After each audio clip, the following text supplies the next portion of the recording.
ሕይወቱን ስለ ክርስቶስ የሰጠ ሁሉ ዓለምን ያሸንፋል። ደግሞም ዓለምን አሸንፎ ራሱን ቢያጣ ምን አለበት?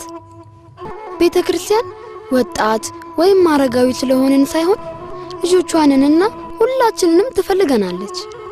ታዲያ ምን ለማድረግ ወሰንክ? ለገዢው ጌታችን መድኃኒታችን ኢየሱስ ክርስቶስ ቤተክርስቲያንን በደሙ እንደመሰረታትና እንዳነጻት በራፎቿ እንደማይዘጉ እነግረዋለሁ። ገና ለጋ ወጣት ነህ፣ መሳሪያም አላነገብክም። በመሳሪያ ሳይሆን በልብ ያለው እምነት አምራትን ይሰራል። የምታስበው መከራው ቀላል ሳይሆን ጨካኝና አሰቃቂ ነው። እኔም በዚች ቦታ ሕይወታቸውን ከሰጡት ሰማዕታት አላንስም። እኮ ፈጽሞ እግዚአብሔርን የማይፈሩ አመፀኞችና ልበ ደንዳኖች ናቸው። እየተከተሉት ያለው የተሳሳተ መንገድ እንደሆነ ሊረዱ ይገባል። እግዚአብሔር ብርታቱን ይስጥ። እኔ ግን ስላንተ ሐሳብ ገብቶኛል። ሕይወቱን ስለ ክርስቶስ የሰጠ ሁሉ ዓለምን ያሸንፋል። ደግሞም ዓለምን አሸንፎ ራሱን ቢያጣ ምን አለበት?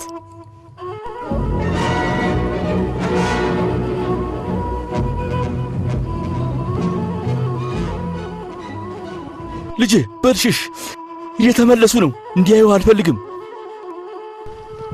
ደሙ እስካሁን ድረስ እንዳለ ነው። ከትናንት አንስተን ይኸው መሬቱን እያጸዳን ነው። ታዲያ ምን ላድርግ?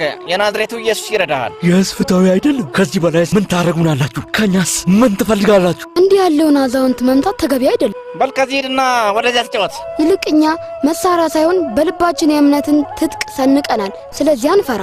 እንዲህ ያለውን ጨዋታን ተቆሙ። ዛሬ ትቻችኋለሁ፣ ነገ ደግሞ እመጣለሁ። ታዲያ ደም ነገር በመለከት ግን ትናንት እንደሞቱት በእናንተ ላይ እንዲህ ይሆናል። ይገባችኋል? ገብቶኛል።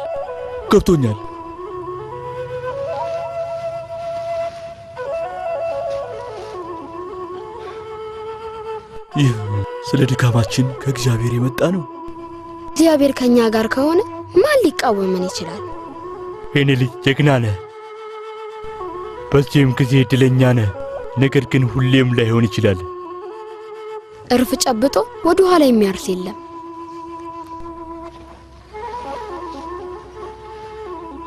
ስላንተ ጨነቃለሁ። ረጅም ዕድሜ ይሁንልህ። የኔስ መጨረሻ ተቃርቧል። ሰላም ላንተ ይሁን። በልሂድ የኔ ልጅ። እግዚአብሔር በኑሮ ሁሉ ሰላምን ያምጣል።